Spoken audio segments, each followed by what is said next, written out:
짠! 여러분 안녕하세요. 네, 영어반 놀자입니다.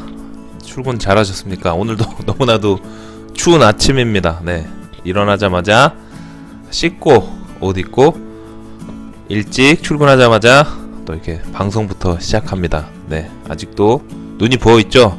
네, 저는 일어나자마자 방송을 찍기 때문에 상쾌한 아침 공기 맞으면서 방송을 찍기 때문에 아주 프레시한 기운을 여러분에게 드리고 있습니다. 네, 오늘은 금요일입니다. 네, 12월의 마지막 금요일, 2018년의 마지막 금요일. 그래서 여러분에게 사업을 시작하시는, 이제 사업을 시작하려고 한 여러분에게 부자 만들어 드려야 되잖아요. 그러면 제가 어저께 말씀드렸죠. 돈은 버는 것도 중요하지만 지키는 것도 중요하다. 네, 오늘은 그 세금에 대한 이야기입니다. 네, 방금 싹 지나간 거는 여러분 부자 만들어 드리는 부적입니다. 네, 그 부적을 하루에 한 번씩만 보시면 반드시 부자가 됩니다. 제가 좋은 기운을 담아서 드립니다. 자, 사람은요 태어나서 죽을 때까지 수많은 세금을 냅니다. 근데 제가 오늘 여러분한테 말씀드릴 거는 사업을 하면서 필요한 세금, 네, 두 가지. 부가가치세, 소득세. 제가 다루는 거는 사업, 여러분 이제 사업하셔야 되니까 거기에 대한, 네, 일단 부가가치세. 부가가치세가 뭐냐, 부가세 별도, 부가세 포함, 이런 얘기 들어보셨을 거예요.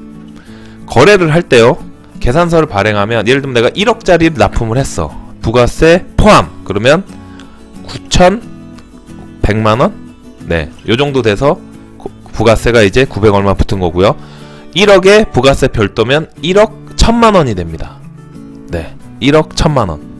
이게 이제 부가세 개념인데, 이거는 이제 거래를 할 때, 기업 간의 거래를 할 때 그 부가세를 그 10%를 붙여서 계산서를 발행을 해요. 그러면 예를 들면 계산서 발행을 안 한다 그러면 부가세를 붙일 필요는 없어요. 근데 기업 간의 거래할 때는 무조건 계산서를 발행하기 때문에 부가세 10%를 붙입니다. 그럼 나중에 부가세를 이제 환급을 받잖아요. 예를 들면 내가 사업을 처음 시작했어. 그러면 처음 시작하면 이제 들어간 자금이 많잖아요.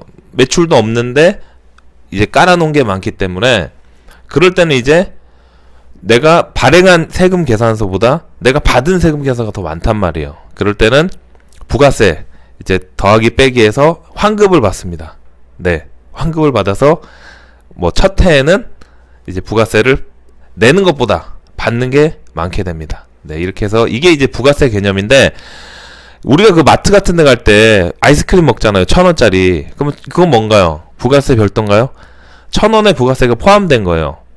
그러니까 원래 그거는 900원이고 나머지 100원 돌려줘야 되는데 안 해주는 겁니다. 네, 부가세를 저희는 환급을 못 받고 있는 겁니다. 그럼 자동차는 어떨까요? 자동차도 사업하는 사람, 개인들은 안 돼요. 사업하는 사람들은 환급이 되는 차가 있고 환급이 안 되는 차가 있어요. 예를 들면 5천만원짜리 내가 승용차를 샀다 그러면 경비 처리는 해도 부가세 환급은 안 돼요. 근데 내가 5천만원짜리 화물차를 샀다 그러면 500만원 부가세 환급을 받을 수가 있습니다. 경비 처리도 물론 하고요. 근데 이게 또 손해가 있어. 우리 사업하는 사람들은 내가 만약에 그 승용차를 팔아, 개인한테 팔면 2천만원에 팔았다 그러면 그냥 2천에 팔면 돼요. 근데 상사나 아니면 옥션, 경매장에다 내 중고차를 팔아요. 근데 내가 내 이름으로 된 사업자가 있어. 그럼 무조건 부가세 포함이 돼요. 그 계산서를 발행해야 되는 거예요. 그럼 2천만원짜리를 내가 팔았어. 개인한테 팔면 나 2천만원 받지만 내가 상사나 경매장에 팔면 1,800만원 밖에 못 받는 거예요. 200만원은 내가 계산서를 2천 포함으로 발행을 해줘야 돼요. 네, 그래서 사업하는 사람이 자기 차를 팔 때는 개인한테 파는 게 더 낫습니다. 네, 왜냐면 부가세 세금계산서 발행을 안 해도 되니까. 네, 이게 바로 부가가치세고요. 그 다음에 이제 여러분 제일 헷갈리는 게 이제 소득세예요. 소득세가 뭐냐? 소득세는 내가 번 수입에 대한 세금을 국가에다 내는 겁니다. 소득에 대한 세금이죠. 회사 다니다가 이제 개인 사업을 해요. 그러면 여기서 가장 헷갈리는 게 소득세예요. 뭐냐면 회사 다니는 사람들, 그러니까 월급쟁이들, 사자성어로 월급쟁이, 네. 이분들은 저도 이제 회사 생활 했지만 회사 경리과에서 매달 세금을 떼고 줍니다. 월급을. 네, 그러니까 매달 세금을 내요. 소득세 계속 내는 거예요. 그러니까 1,000만원 이하는 뭐 8%, 뭐 3,000 이하는 뭐 10몇 프로 이게 요율이 있어요. 그 다음에 돈을 많이 버는 사람들은 한 30% 이상 냅니다. 네. 근데 사업을 딱 하면은 매달 안 내요, 소득세를. 네. 그래서 사업을 딱 시작하면 이 돈이 다 내 돈인 것 같아. 근데 여러분 이제 사업 시작하면 소득세는 언제 내느냐? 다음 해 5월 달에 냅니다. 한 방에 냅니다. 한 방에. 그러니까 회사 다닐 때는 매달 내는 거를 사업하는 사람들은 그 다음 해 5월 달에 한 방에 내는 거예요. 그러니까 나중에 내가 번 수입이 많은데 이게 다 내 돈이라고 생각하는데 내년 5월 돼서 소득세를 내야 되는데 통장에 돈이 없어. 왜? 나 다 썼거든. 그러면 안 돼요. 쟁여놔야 돼요. 여기에 내가 만약에 1억 이상 번다. 그러면 30%는 다음에 5월 달에 소득세 내야 되니까 그렇게 생각하시고 항상 이렇게 돈을 아껴서 운영을 하셔야 됩니다. 근데 이제 첫 해 지나고 두 번째 해 지나고 나면 적응이 되시니까 상관이 없어요. 그래서 옛날에 그 막 쇼핑몰 20대 초반에 쇼핑몰에서 크게 막 한 달에 1억 2억씩 번 그 부자 애들이 힘들었던 게 그거예요. 다 자기 돈인지 알고 이 돈으로 집도 사고 차도 사고 했는데 그 다음에 5월에 소득세 내라고 하니까 그러면 몇 억을 내야 되거든요. 한 달에 1억씩 벌면 소득세 그래도 2, 3억은 내야 돼요. 근데 이게 뭐예요? 네. 그런 일이 발생하면 안 되기에 제가 이렇게 팁을 드립니다. 회사 다니는 사람들이나 저희 사업하는 사람들도 소득세 공제하는 항목이 있어요. 와이프, 그 다음에 자식들 둘이면 100만원씩 네, 공제를 해줍니다. 그 다음에 부모님이 계시면 부모님도 공제해주고 장인 장모 네 있으면 장인어른 장모님도 공제해줘요.